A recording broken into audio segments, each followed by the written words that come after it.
السلام عليكم ورحمة الله وبركاته. وعليكم السلام ورحمة الله وبركاته.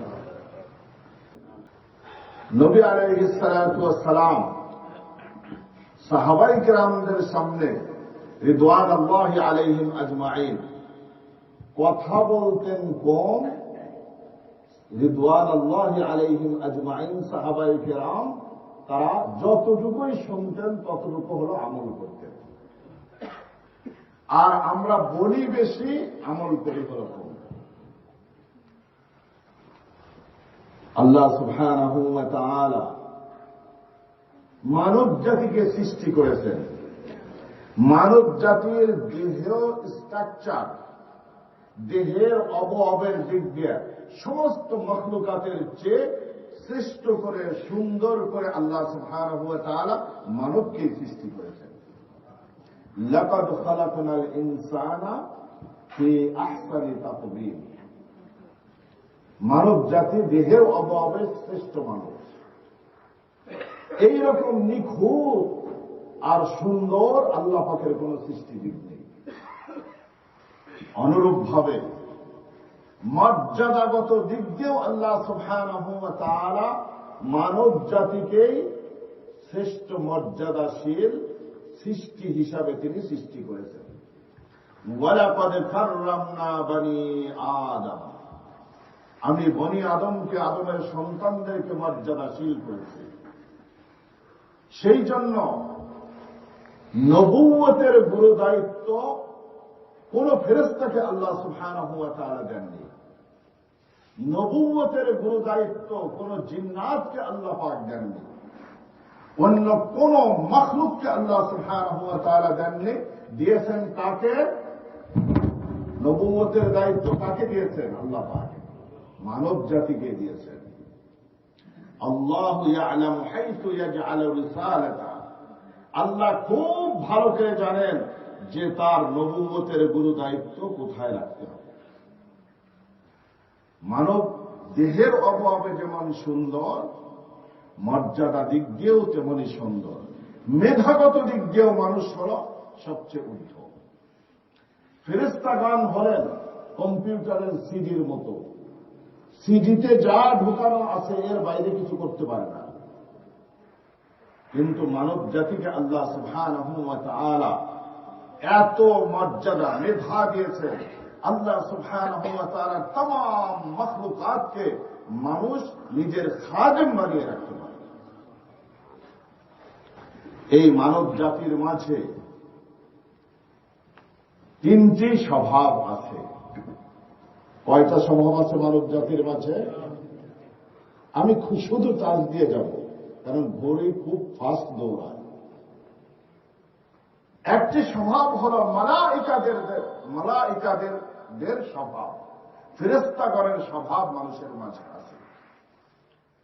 ফেরেশতাগণের স্বভাব কি? গুনাহ না করা। নাকি ফেরেশতারা গুনাহ করেন? লা ইয়াসুনাল্লাহা মা আমারাহুম ওয়া ইয়াফআলুনা মা ইউমারুন। জীবনে কোন ফেরেশতা কোনদিন আল্লাহ সুবহানাহু ওয়া তাআলার কোন হুকুমের লঙ্ঘন করেননি। আর আল্লাহ নির্দেশ দিয়েছেন সেই জিনিস যে কোন ফেরেশতা করেছেন এমন যেমন হয়নি। ফেরেশতারা জীবনে কোনদিন পাপ করেও না, করার যোগ্যতাও রাখে না। মানুষের মাঝে ফেরেশতার স্বভাব আছে, যার ফলে ফেরেশতার স্বভাব যখন মানুষের মাঝে প্রাধান্য বিস্তার করে তখন মানুষ আল্লাহ সুবহানাহু ওয়া তাআলা ইবাদত বন্দেগীর জন্য নিজেকে উৎসর্গ করে দেয়। মানুষের মাঝে শয়তানের স্বভাব আছে। শয়তানের স্বভাব কি? দুইজনের মধ্যে মারামারি লাগানো, কাজ্জা লাগানো যেটাকে বলে আমাদের বাংলা ভাষায়। শয়তানের স্বভাব হল অন্যায়, অবিচার, অত্যাচার, জুলুম, নিপীড়ন ইত্যাদির সব উৎস খাড়া করে দেওয়া। মানুষের মাঝেও দুই মানুষের মাঝে গোলমাল লাগানোর স্বভাব আছে কিনা? পাপের স্বভাব আছে কিনা? মানুষের মাঝে আরেকটি স্বভাব আছে, সেটি হল হায়াওয়ানিয়তের স্বভাব, অর্থাৎ পশুত্বের স্বভাব। পশু যখন পশুর সামনে খাবার আছে কোনটা হালাল কোনটা হারাম, পশুকে এই বাস বিচার করে? পশুর মাঝে এই বাস বিচার নেই, যেটা সামনে এলো সেটাই খেয়ে ফেলল। অনুরূপ ভাবে পশু যখন যৌন চাহিদা মেটায়, এটা কি তার জন্মদাতা মা গাভী নাকি এটা কি তার আপনজন, এই বাস বিচার তার মাঝে নাই। এই স্বভাব মানুষের মাঝেও আছে। আল্লাহ সুবহানাহু ওয়া তাআলা মানুষকে মিক্স করে আল্লাহ পাক সৃষ্টি করেছেন, আর ফেরেশতাদেরকে সৃষ্টি করেছেন। গুনাহ করার কোন যোগ্যতাই ফেরেশতাদের নাই। এই জন্য কিয়ামতের দিন কোন ফেরেশতা জান্নাতের দাবিদার হতে পারবে না, জান্নাতের জন্য ক্লেম করতে পারবে না, কারণ গুনাহ করার যোগ্যতাই ছিল না। ফেরেশতাদের দুনিয়াতে কোনো পরীক্ষাই ছিল না। মানুষের মাঝে এই তিনটি স্বভাবই আছে। যখন এই তিনটি স্বভাবের মাঝে পশুত্বর স্বভাব যখন মানুষের মাঝে প্রাধান্য বিস্তার করে, তখন এই মানুষ আর লাকাদ খালাকনাল ইনসানা ফি আহসানি তাকওয়িম সৃষ্টির সর্বশ্রেষ্ঠ সৃষ্টি হিসাবে থাকে না। সুম্মা রাদাদনাহু আসফালা সাফিলিন সর্বনিকৃষ্ট সৃষ্টিতে পরিণত হয়ে যায় যখন পশুত্বর স্বভাব আর শয়তানি স্বভাব মানুষের মাঝে প্রাধান্য বিস্তার করে। উলাইকা কাল আনআম, এরা পশুর মতো, বাল হুম আদাল্ল, বরং পশুর চেয়ে হলো তারা অধঃপতিত।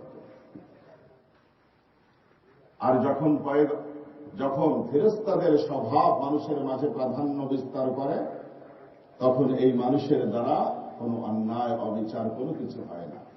এই মানুষের ফজরের নামাজ কাজা হয় না, এই মানুষের রমাদানের রোজা কাজা হয় না, এই মানুষের কোরআন তেলাওয়াত মিস হয় না। মানুষের এই তিনটি ন্যাচারাল স্বভাব আছে। কোন মানুষ যদি বলে থাকে যে আমার মাঝে এই স্বভাবগুলো নাই, তাহলে হয়তো তিনি জানেন না, আর নইলে জানলে তিনি মিথ্যা কথা বললেন। এই তিনটি স্বভাব মানুষের মাঝে বাই ন্যাচার আল্লাহ সুবহানাহু ওয়া তাআলা দান করেছেন। এই স্বভাব তিনটি মাঝে একটা স্বভাব হল উত্তম স্বভাব, আর দুটি স্বভাব হল খারাপ স্বভাব। এই ভালো মন্দের মাঝে পার্থক্য কি করে করবেন? পার্থক্য তো করা লাগবে। এই পার্থক্য করার জন্যই আল্লাহ সুবহানাহু ওয়া তাআলা হযরত আদম আলাইহিস সালাতু ওয়াস সালাম থেকে নিয়ে আমাদের নবী, সর্বশ্রেষ্ঠ নবী, রাহমাতুল লিল আলামিন, সমগ্র দুনিয়ার নবী, নবীগণের নবী, ফেরেশতাগণের নবী, আরবের নবী, অনারবের নবী, যার নবুয়ত, যিনি দুনিয়ার থেকে বিদায় নিয়েছেন, কিন্তু নবুয়তের মর্যাদা আজও পর্যন্ত দুনিয়াতে ওইভাবে আছে যেভাবে হুজুরের জামানায় ছিল। সেই মুহাম্মদুর রাসূলুল্লাহ সাল্লাল্লাহু আলাইহি ওয়াসাল্লাম পর্যন্ত নবীগণকে আল্লাহ সুবহানাহু ওয়া তাআলা আসমান থেকে, লৌহে মাহফুজ থেকে যে মেসেজ পাঠিয়েছেন, সেই মেসেজের নাম হল ওহী। অন্য কথায় বলতে গেলে সেই মেসেজের নাম হল ইলম। এই আসমানি ইলম ছাড়া পয়গম্বরী ফেরেশতাগণের স্বভাব কোনটি, পশুত্বের স্বভাব কোনটি, আর শয়তানের স্বভাব কোনটি, এর মাঝে পার্থক্য করা যায় না। যার ফলে যাদের মাঝে এই পার্থক্য জ্ঞান নাই, পিএইচডি তাদের 3-4টা আছে, কিন্তু দেখবেন যে তাদের দ্বারা এমন কিছু অশালীন অস্বাভাবিক কার্যক্রম পরিলক্ষিত হয়েছে যেটা একটা সুস্থ সবল মানুষ করতে পারে না, কারণ পার্থক্য করার জ্ঞান তার মাঝে নাই। এই আসমানি জ্ঞানের নামটাই হল ওহী বা ইলম। ইলম কি ধরনের আল্লাহর বড় নিয়ামত, যে আল্লাহ সুবহানাহু ওয়া তাআলা তার 99টি সিফাতি নাম, গুণবাচক নামের মাঝে একটি নাম হল আলিম। ইন্নাহু আলিমুম বিযাতিস সুদূর। আলিম আল্লাহ সুবহানাহু ওয়া তাআলার গুণবাচক নাম। আলিম আসছে হল ইলম থেকে। এই গুণবাচক এই নামটি আল্লাহ সুবহানাহু ওয়া তাআলার কাছে এতই প্রিয় যে আল্লাহ সুবহানাহু ওয়া তাআলা এই গুণবাচক নামটিকে দুনিয়াকে প্রকাশ করার জন্য আল্লাহ সুবহানাহু ওয়া তাআলা দুনিয়ার কায়নাতকে সুন্দরভাবে সাজিয়েছেন। এই ইলমের দ্বারাই মানুষের আসল মর্যাদার মাঝে পার্থক্য হয়ে থাকে। ঘটনা আমরা সবাই জানি। আল্লাহ সুবহানাহু ওয়া তাআলা মানব জাতিকে সৃষ্টি করতে চাইলেন, ফেরেশতাদেরকে জিজ্ঞাসা করলেন যে আমি মানব জাতিকে সৃষ্টি করতে চাই। ফেরেশতারা কি বললেন? রব্বুল আলামিন এমন একটি জাতিকে আপনি সৃষ্টি করবেন যারা দুনিয়ায় গিয়ে মারামারি ফাসাদ ফিতনা ফাসাদ করবে, এমন জাতিকে সৃষ্টি করবেন, আমরাই তো ইবাদতের জন্য যথেষ্ট। আল্লাহ সুবহানাহু ওয়া তাআলার কাছে এই কথা অভিযোগ করল। আল্লাহ সুবহানাহু ওয়া তাআলা উত্তর দিলেন, ইন্নী আ'লামু মা লা তা'লামুন। হে ফেরেশতারা, আমি যা জানি তোমরা তা জানো না। তাহলে ফেরেশতাদের ধারণা ছিল আমরাই তো ইবাদতের জন্য যথেষ্ট, সুতরাং নাহনু নুসাব্বিহু বিহামদিকা ওয়া নুকদ্দিসু লাক, আমরাই তো আপনার তাসবিহ তাহলিলের জন্য যথেষ্ট, আবার এমন জাতিকে সৃষ্টি করার কি দরকার আছে? আল্লাহ সুবহানাহু ওয়া তাআলা ফেরেশতাদেরকে বুঝানোর জন্য আল্লাহ সুবহানাহু ওয়া তাআলা ফেরেশতাদেরকে জিজ্ঞেস করলেন যে হে ফেরেশতারা বলো, এই পৃথিবীতে যতগুলো গাছ আছে এই গাছগুলোর নাম বলো। পৃথিবীতে এমন কোন মানুষ আছে বলতে পারবে এই গাছগুলোর নাম? উপকারিতা কি, অপকারিতা কি? আল্লাহ পাক জিজ্ঞেস করলেন। ফেরেশতারা অপারগতা প্রকাশ করল। আল্লাহ সুবহানাহু ওয়া তাআলা হযরত আদম আলাইহিস সালাতু ওয়াস সালামকে জিজ্ঞেস করলেন, قال يا آدم أنبئهم بأسمائهم। হে আদম, তুমি বলো তো এই গাছগুলোর নাম কি, এর উপকারিতা কি আর অপকারিতা কি? হযরত আদম আলাইহিস সালাতু ওয়াস সালাম ফটাফট একটার পর একটা জবাব দিয়ে দিলেন। ফেরেশতাদের সামনে হযরত আদম আলাইহিস সালাতু ওয়াস সালামের জ্ঞানের পরিধি প্রকাশ পেয়ে গেল। ফেরেশতাগণ হযরত আদম আলাইহিস সালাতু ওয়াস সালামের জ্ঞানের সামনে পরাজয় বরণ করল। এইবার আল্লাহ সুবহানাহু ওয়া তাআলা ফেরেশতাদেরকে নির্দেশ দান করলেন, তোমরা আদমের জ্ঞানের কাছে পরাজয় বরণ করেছ, সুতরাং তোমরা সবাই মিলে আদমকে সম্মানের চেষ্টা করো। উসজুদু লিআদম, হে ফেরেশতারা তোমরা সিজদা করো।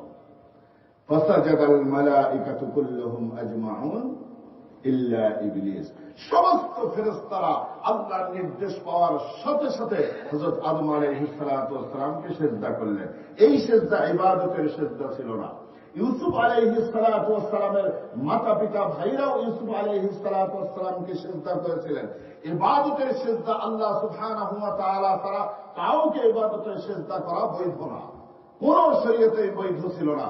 কিন্তু পূর্ববর্তী শরীয়তগুলোতে ইবাদতের সিজদা বৈধ না থাকলেও সম্মানের সিজদা বৈধ ছিল।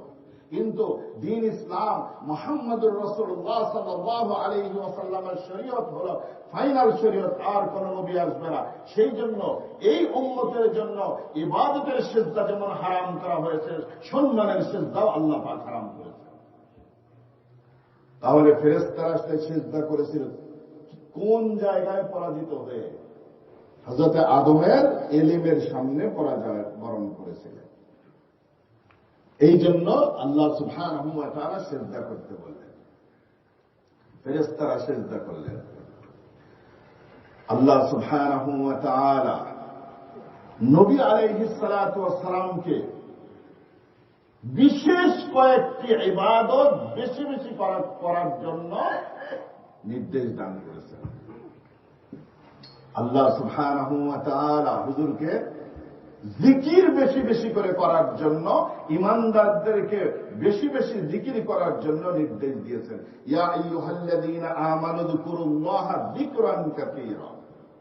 তাহলে জিকির বেশি বেশি করে করো। আল্লাহ পাক কোরআনে এক জায়গায় বলেন নাই বেশি বেশি করে নামাজ পড়ো। হে নবী, আপনি বেশি বেশি করে হজ করো, বেশি বেশি করে যাকাত দিন, বেশি বেশি করে রোজা রাখুন। কিন্তু আরেকটি আমল বেশি বেশি করে করার জন্য আল্লাহ পাক নির্দেশ দিয়েছেন, অকুর রব্বি জিদনি ইলমা। হে আল্লাহ, হে নবী, আপনি বলে দিন, আপনি দোয়া করুন, হে আমার রব, আপনি আমার ইলমকে বাড়িয়ে দিন, আমার ইলমকে বাড়িয়ে দিন। দেখুন আল্লাহ সুবহানাহু ওয়া তাআলা সূরাতুত তাওবাতে একটি আয়াত নাযিল করেছেন, ফালাউলা নাফারা মিন কুল্লি ফিরকাতিন মিনহুম তাইফাতুন লিয়াতাফাক্কাহু ফিদ-দীন। এই পৃথিবীতে যত নিয়ামত আল্লাহ সুবহানাহু ওয়া তাআলা আমাদেরকে দান করেছেন, তার মাঝে অন্যতম একটি বৃহৎ নিয়ামত হল ইলমের নিয়ামত। এই ইলমের নিয়ামত দিয়ে মানুষ হালাল হারাম, লফুল আনলফুল, ফেরেশতার স্বভাব, শয়তানের স্বভাব এবং অসুস্থের স্বভাবের মাঝে পার্থক্য করতে পারে। এই গত এক সপ্তাহের মাঝে আমার কাছে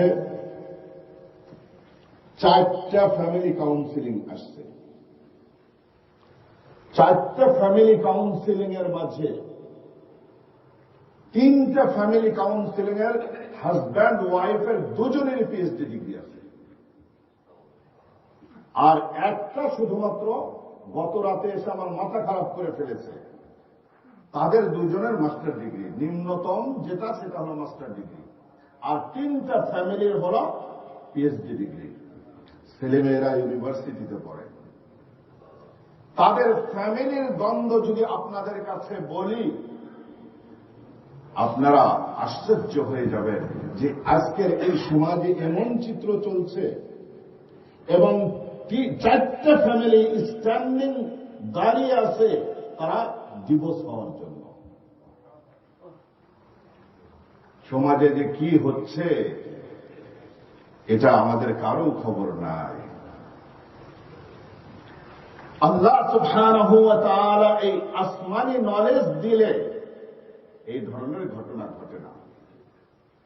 উলামায়ে কেরামদের মাঝেও হঠাৎ যে একটা তালাকের ঘটনা ঘটে, কিন্তু এভারেজ যদি দিনদার মুত্তাকি তাদের সংসারে গিয়ে দেখবেন যে তালাকের ঘটনা খুব কম। তালাকের ঘটনা ঘটে নাই। আমি তো বসায় এক পর্যায়ে সেই পিএইচডিদেরকে ধরে বসছিলাম যে পিএইচডি এর অর্থ হল পার্মানেন্ট হেড ড্যামেজ। তোমাদের দুজনের হল পার্মানেন্ট ভাবে হেড হলে ড্যামেজ হয়ে গেছে, নইলে তোমরা মনুষ্যত্বের গণ্ডির থেকে কিভাবে বের হয়ে যেতে পারলা?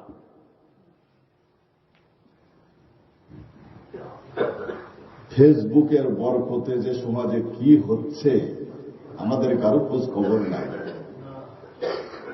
জামাই একদিকে একই বিছনায়, জামাই একদিকে সেলফোন, বউ আর একদিকে শুয়ে সেলফোন, দুজন দুজনের বয়ফ্রেন্ডের সাথে গার্লফ্রেন্ডের সাথে কথা বলতেছে। আমাদের বাংলাদেশি মুসলমান অন্য কারো কাছে যাওয়া লাগবে না, এইরকম বহু কেস আমাদের কাছে আসে। তাহলে দেখেন, আসমানি ইলমের অভাবে আজকে অসুস্থের স্বভাব আর শয়তানি স্বভাব আর ফেরেশতার স্বভাবের মাঝে পার্থক্য করতে পারে না। সেই জন্য আল্লাহ সুবহানাহু ওয়া তাআলা तमाम নবীকে এই দুনিয়াতে পাঠিয়েছেন।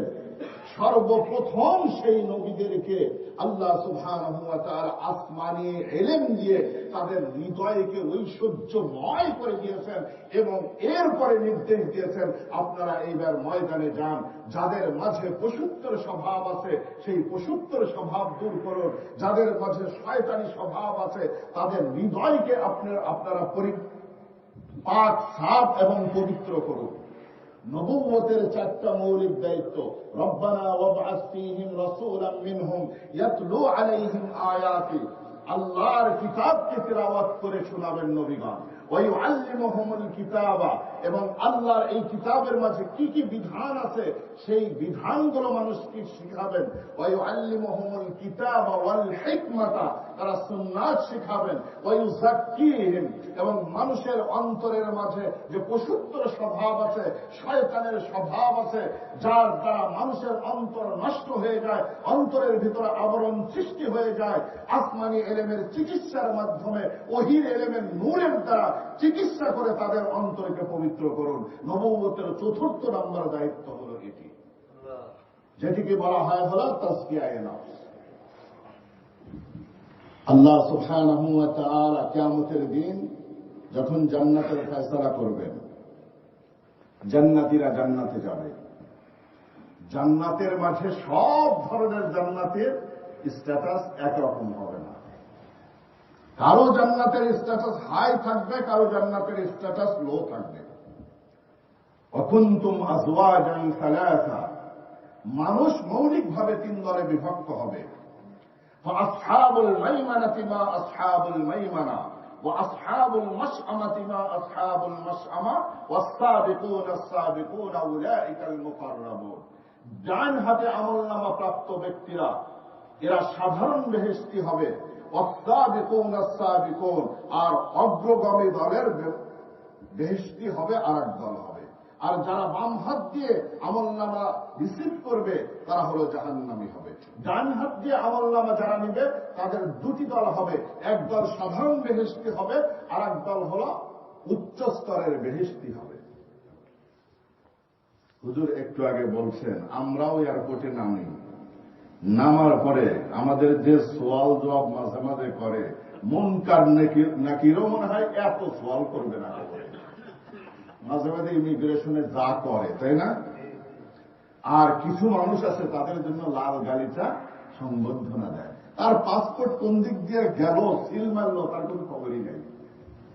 কিয়ামতের দিনেও একই দৃশ্য হবে। জান্নাতের এই স্ট্যাটাস কিসের উপর ভিত্তি করা হবে? সম্পদের উপর ভিত্তি করে, বংশের উপর ভিত্তি করে, লেখাপড়ার উপর ভিত্তি করে, না কিসের উপর ভিত্তি করে হবে? এলেমের উপর, আমলের উপর ভিত্তি করে জান্নাতীদের জান্নাতের স্ট্যাটাস নির্ণয় করা হবে। ইয়ারফাইল্লাহু আল্লাযীনা আমানু মিনকুম ওয়াল্লাযীনা উতুল ইলমা দারাজাত। আল্লাহ সুবহানাহু ওয়া তাআলা ঈমানদারদের মর্যাদাকে সেদিন সুমহান উঁচু করবেন।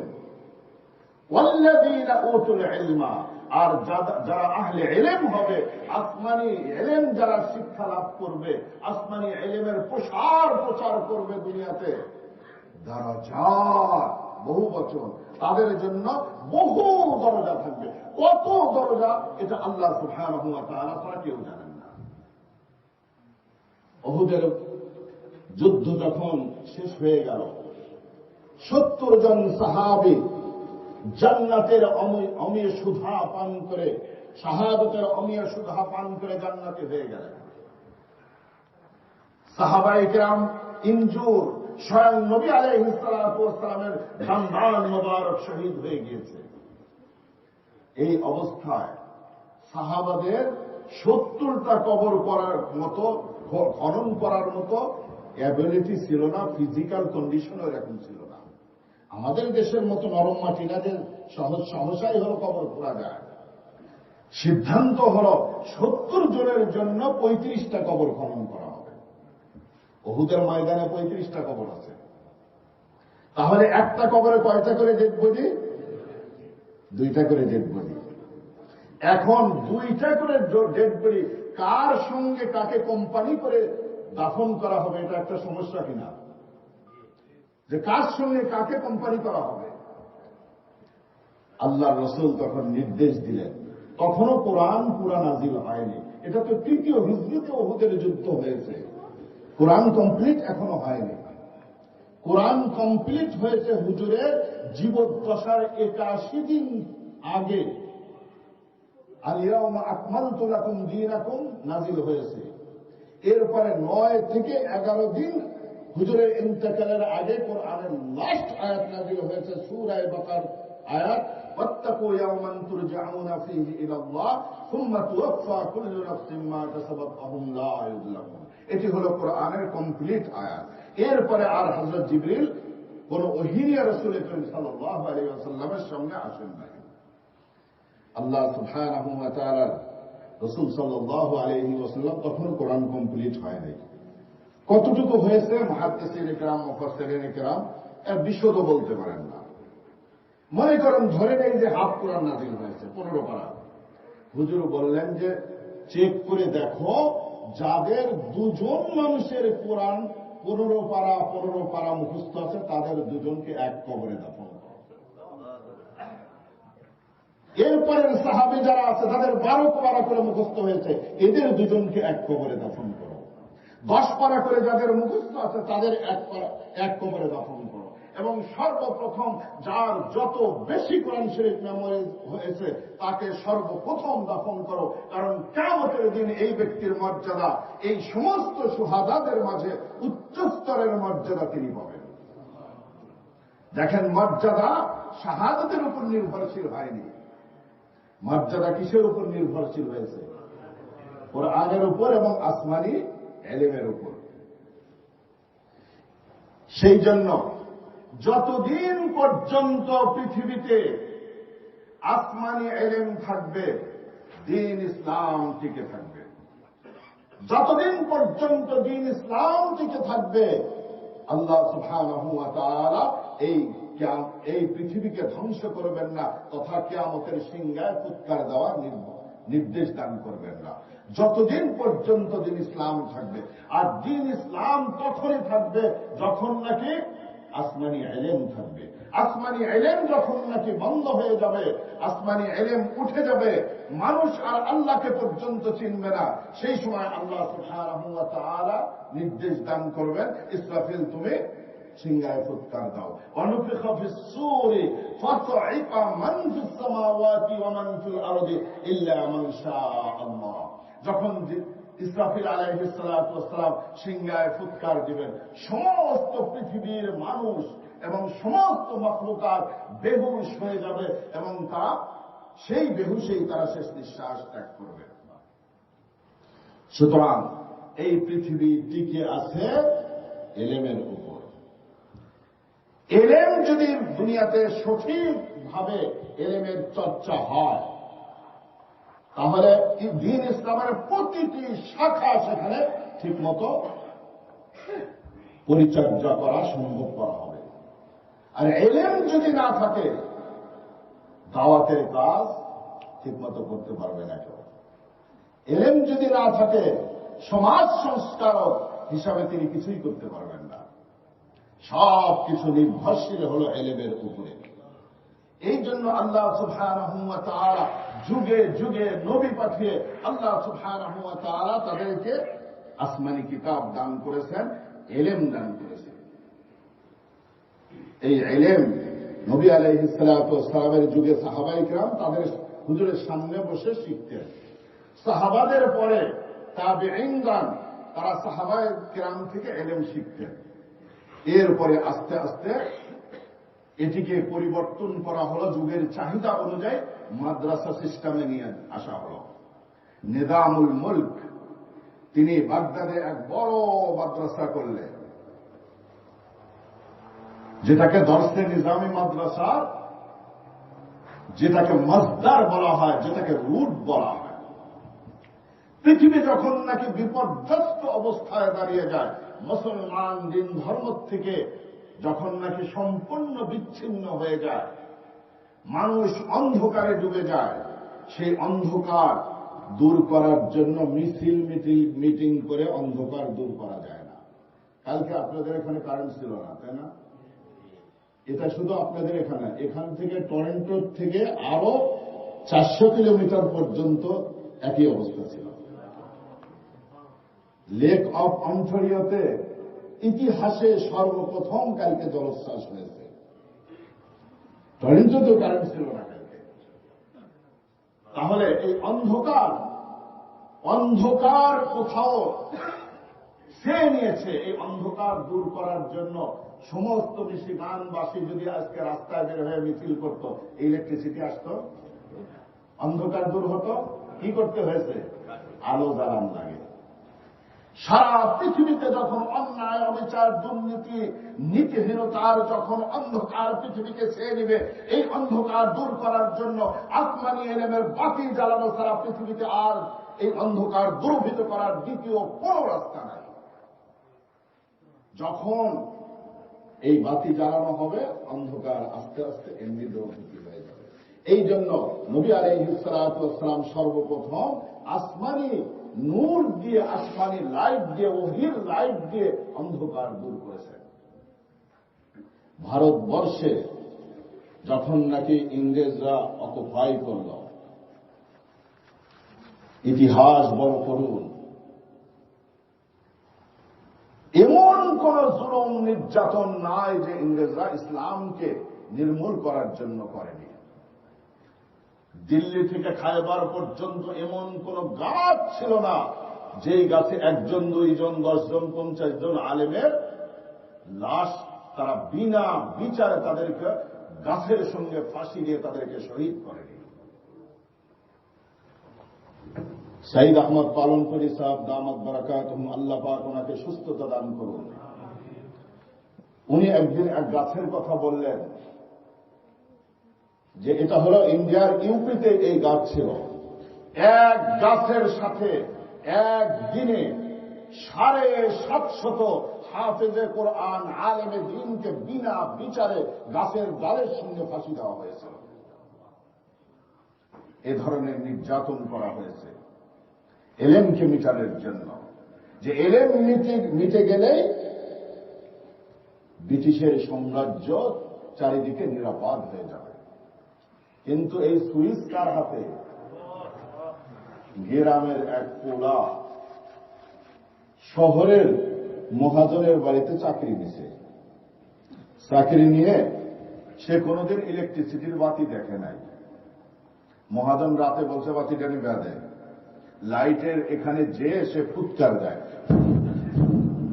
ফু দিতে দিতে ওর গলা দিয়ে রক্ত হয়েছে। মহাজনকে বেটা একটা লাইট নিভাতে এতক্ষণ লাগে। মহাজন সাহেব গলা দিয়ে রক্ত বের হয়ে গেছে, বাতি তো নেবে না। মহাজন সাহেব যায়, দেখে যে ফুট দিতেছে। এই ইলেকট্রিসিটির লাইট বুঝি ফু দিয়ে নিভানো যায় নাকি এর সুইচ আছে? মহাজন সাহেব বলে, তোর বাপের বাড়ির বাতি পাইছস যে এটা হলো মুখের ফুৎকার দিয়ে নিভা দিবি। আল্লাহ সুবহানাহু ওয়া তাআলা বলেন, ইউরিদুনা লিইউতফিউ নূরাল্লাহি বিআফওয়াহিহিম ওয়াল্লাহু মুতিম্মু নূরিহি ওয়ালাউ কারিহাল কাফিরুন। ইউরিদুনা লিইউতফিউ নূরাল্লাহি বিআফওয়াহিহিম, তারা নিজেদের মুখের ফুৎকার দিয়ে ইসলামের নূর, কোরআনের নূর, ওহীর নূরকে তারা হলো নিভিয়ে দিতে চায়। ওয়াল্লাহু মুতিম্মু নূরিহি ওয়ালাউ কারিহাল কাফিরুন ওয়ালাউ কারিহাল মুশরিকুন। আমি আল্লাহ ওয়াদা করলাম যে হে কাফেররা, হে অবিশ্বাসীরা, হে মুশরিকরা, তোমরা যতই চেষ্টা করো, আমি আল্লাহ কিয়ামত পর্যন্ত এই ওহীর নূরকে আমি আল্লাহ উজ্জ্বলিত রাখবো। যতই চেষ্টা করে এই নূরকে নিভানো সম্ভবপর নয়, কারণ এই নূরের সুইচ ওদের হাতে না, এই নূরের সুইচ হলে আমি আল্লাহর হাতে। যত চেষ্টা করো তারা নিভাতে পারবে না। আগে, আজ থেকে 20-25 বছর, 30 বছর আগে ইউকে, কানাডা আর ইউএসএ পর্যাপ্ত পরিমাণ হাফেজ ছিল না। হাফেজ আনতে হতো কোথার থেকে? ইংল্যান্ড থেকে বেশি হাফেজরা আসতো। যারা মুরব্বী আছেন তারা বলতে পারেন। 70-এর দশকে, 80-র দশকে যখন এদেশে মুসলমানরা আসছিলেন, মুসলমানদের অবস্থাও কিন্তু করুণ ছিল।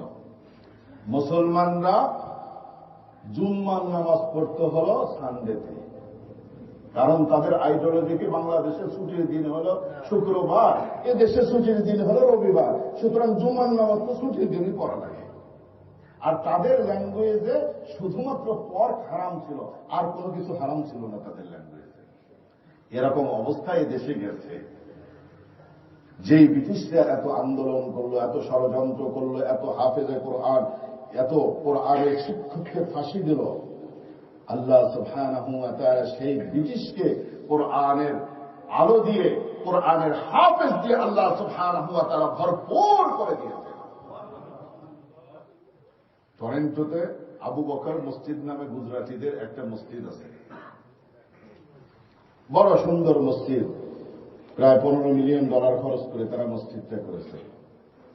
এই মসজিদের অ্যারাউন্ডে কয়েক ব্লকের ভিতর 450 হাফেজে কোরআন আছে। আমাদের দেশের হুজুর একটা ডিস্ট্রিক্টেও 450 হাফেজে কোরআন পাওয়া যাবে কিনা? আর একটা মসজিদের বাউন্ডারির ভিতর 450 কোরআনের হাফেজ আছে। আল্লাহ সুবহানাহু ওয়া তাআলা দ্বীনের আলো জ্বালিয়ে রাখেন। আল্লাহু মুতিম্মু নূরিহি ওয়ালাউ কারিহাল কাফিরুন ওয়ালাউ কারিহাল মুশরিকুন। কখন যখন ব্রিটিশ এই নির্যাতনের দ্বারা জনগণের মাঝ থেকে দ্বীন ইসলাম এক পর্যায়ে নিঃশেষ হবার পথে, তখন আল্লাহ সুবহানাহু ওয়া তাআলা তার দ্বীনের নূরকে জ্বালানোর জন্য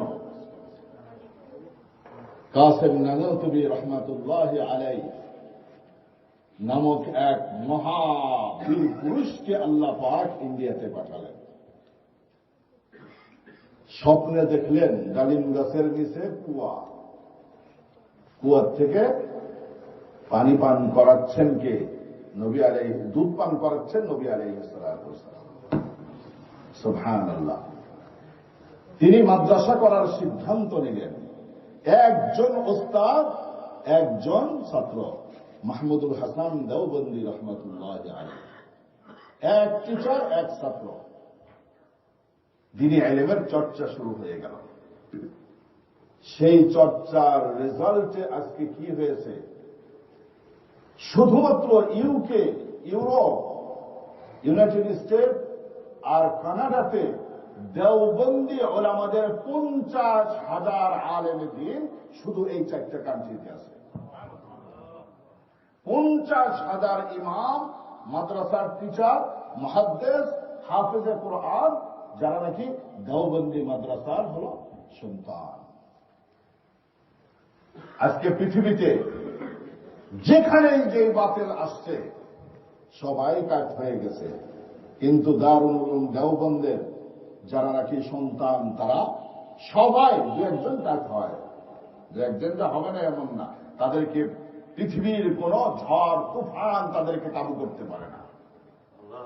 আল্লাহ সুবহানাহু ওয়া তাআলা দ্বীন ইসলামকে পৃথিবীর মাটিতে আবার টিকিয়ে রাখার জন্য, ইলমকে টিকিয়ে রাখার জন্য আল্লাহ সুবহানাহু ওয়া তাআলা দারুল উলুম দেওবন্দকে আল্লাহ সুবহানাহু ওয়া তাআলা কায়েম করেছিলেন।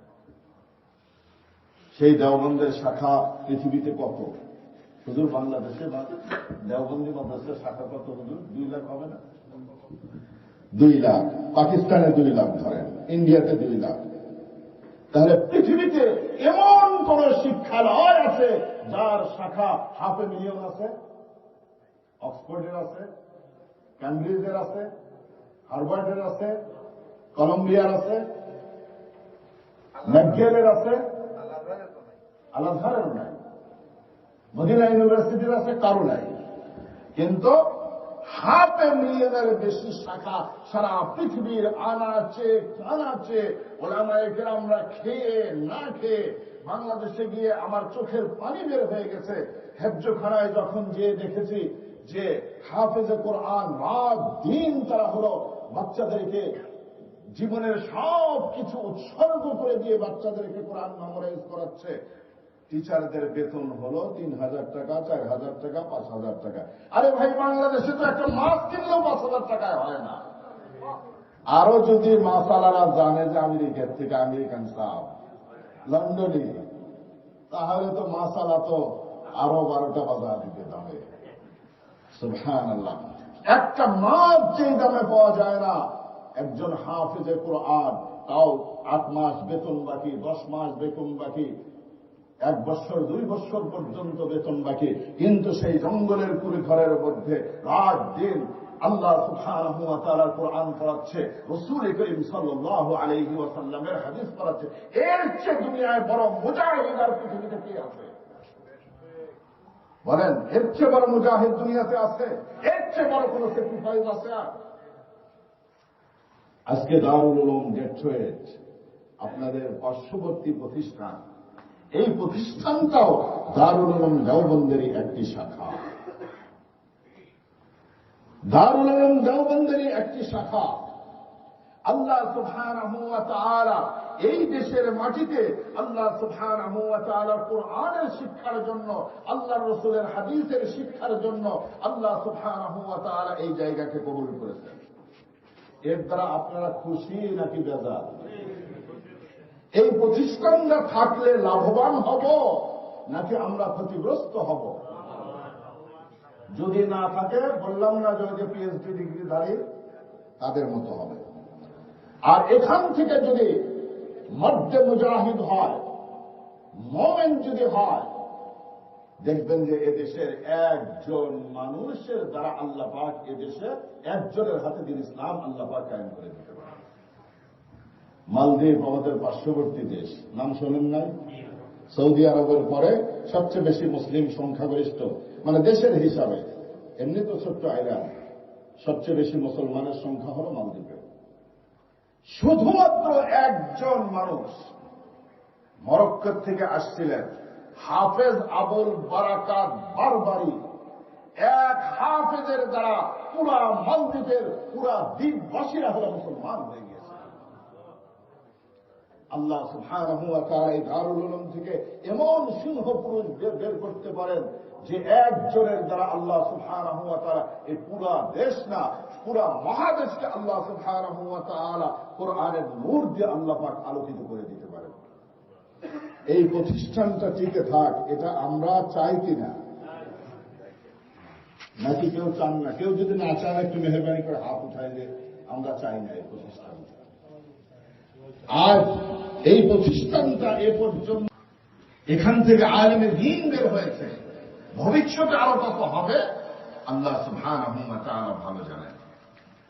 তাহলে এই প্রতিষ্ঠানটা এদেশে যদি সহ্য বীর্য নিয়ে টিকে থাকতে পারে, আমাদের ফিউচার জেনারেশনের জন্য ফায়দা হবে কিনা?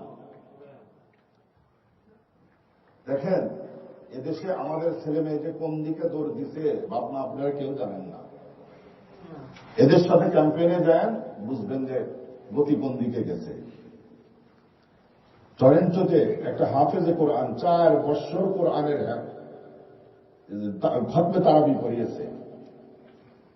এখন সেই ছেলের বাপ আমার কাছে নিয়ে আসছে যে হুজুর মহা বিপদে আছি। আমি বললাম কি বিপদ হলো? আপনি তো মাশাআল্লাহ ছেলে হাফেজ। বলে যে ইউনিভার্সিটিতে গেছে, বন্ধু বান্ধবের খপ্পর পড়েছে। এখন সেই ছেলে বলে I don't believe there is any Allah আর দেয়ার ইজ এনি গড। হাফেজে কোরআন 4 বছর কোরআন যে খতমে তারাবি পড়িয়েছে সে আল্লাহকে আজকে বিশ্বাস করে না। আমার মসজিদের যিনি মুয়াজ্জিন, সেই মুয়াজ্জিন হল টরেন্টো ইউনিভার্সিটির প্রফেসর, ফুল প্রফেসর, এবং ইউএসএর বহু ইউনিভার্সিটিতে তিনি ভিজিটার প্রফেসর হিসেবে আসেন।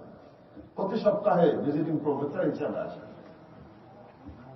উনি আমাকে বলতেছেন, ইমাম যখন মসজিদে খুতবা দাও, বহু মুসলমান সামনে দেখো, মনটা তোমাদের ভরে যায় যে মাশাআল্লাহ আমাদের বাচ্চা কাচ্চা সব ঠিকই আছে। আমার সাথে তুমি ইউনিভার্সিটিতে গিয়ে দেখো, মুসলমান পিতামাতা, পাক্কা মুমিন পিতামাতার সন্তানরা বাবা মার সঙ্গে মসজিদেও যায়, ইউনিভার্সিটিতে এসে তারা বলে আমরা আল্লাহ বলতে কোনো জিনিস বিশ্বাস করি না। তারা অ্যাথিস্ট হয়ে গেছে। যেমন খ্রিস্ট ধর্ম অ্যাথিস্টের কারণে আজকে খ্রিস্ট ধর্মে দেউলিয়া হওয়ার পথে, নিজেদের সন্তানদেরকে ধরে রাখতে পারে নাই, যার ফলে তারা চার্চগুলোকে আজকে বিক্রি করে দিচ্ছে। আল্লাহর কসম করে বলি, যদি আমরা আমাদের সন্তানদেরকে দ্বীনি ইলমের শিক্ষা দিতে না পারি, তাহলে আমাদের এই সন্তানরাও ভবিষ্যতে এই মসজিদগুলোকে সব বিক্রি করে দিবে, যেমন খ্রিস্টানদের সন্তানরা তাদের চার্চগুলোকে আজকে বিক্রি করে দিচ্ছে। এই সিনারি আমাদের এখানেও হয়ে যাবে। এই জন্য এই মাদ্রাসাগুলোকে টিকিয়ে রাখার জন্য আমাদের সার্বিকভাবে হল সাহায্য সহযোগিতা দরকার। হযরত ওসমান গনি রাদিয়াল্লাহু তাআলা আনহুর একটা ঘটনা শোনায়। হযরত ওসমান গনি রাদিয়াল্লাহু আনহু হুজুরের জামাতা দুন্নুরাইন, তার নামে সৌদি সেন্ট্রাল ব্যাংকে একটা হলো অ্যাকাউন্ট আছে, রিয়াল অ্যাকাউন্ট। রিয়াল অ্যাকাউন্ট আজ থেকে 1400 বছর আগে তিনি শহীদ হয়েছেন, কিন্তু সৌদি গভর্নমেন্ট তার নামে অ্যাকাউন্ট খুলল কেন্দ্রে। প্রশ্ন জাগে কিনা?